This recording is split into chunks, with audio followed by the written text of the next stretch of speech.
la revolución, el Presidente. These timeless words have been recorded throughout the ages, etched onto every stone on every island in the Caribbean and shouted to the watery mist since time immemorial. Or since 2001. Poptop Software's original title introduced us to the world of Tropico, where you play as a dictator who makes his own rules in a Caribbean paradise turned city builder. The dynasty of El Presidente lives on in Tropico 6, and it doesn't look like it's going anywhere soon. The newest Tropico game begins with a cutscene of the iconic leader himself tuning a radio, trying to coax it to work. It plays all the stereotypes that Tropico plays with, and the player is lulled into a sense of security. I know what I've gotten myself into.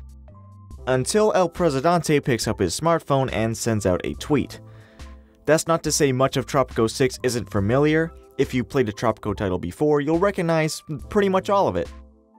I can't call myself a Tropico expert, but I picked up Tropico 5 a few months ago as a fun city builder to play with a friend. The past and present games are very similar and make picking up the newest title quite simple if you've played a past one. If you haven't, strap into the long tutorial because you'll need it. If you're new to the Tropico franchise, it plays like a standard city builder in motion, but there are a few twists. First and foremost, Tropico is funny. When I describe the plot to someone, managing a small Caribbean nation from the colonial era through to the modern times, from negotiating with major foreign powers to keeping food and clothes on the backs of your citizens, they said the game must be depressing. Tropico is anything but. Even in the darkest moments, the colorful visuals and fun musical score keep the game upbeat.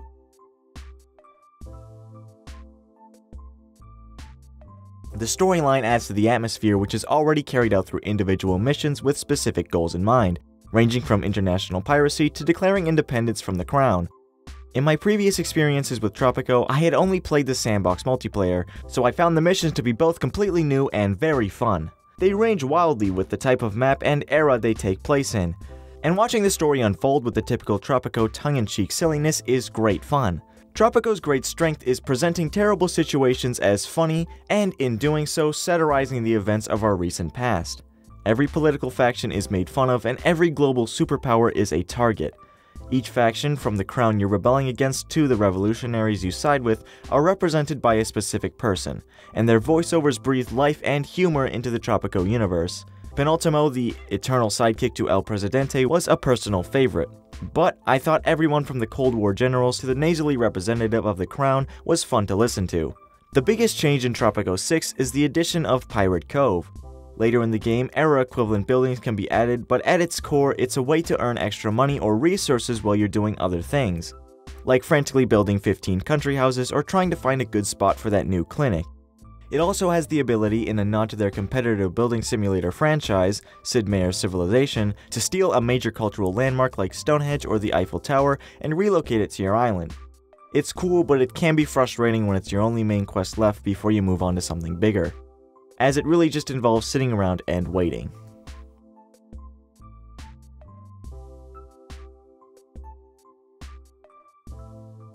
Another thing to note is that while I was willing to accept that I am bad at the game, many people have reported the game, which is still in its beta at this time, seems to be having some money balancing issues.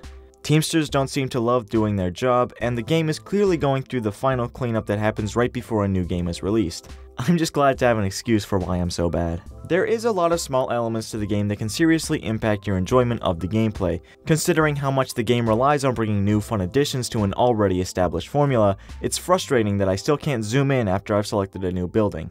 It sounds minor, but trust me, you spend a lot of time selecting new buildings. I have a whole list of things: the new, fun entertainment buildings, the streamlined trading routes, the much improved happiness overlays, the clear directions for putting down the houses, the much better road mechanics, but listing out any minute likes and dislikes would not just be pedantic. It also helps me realize something.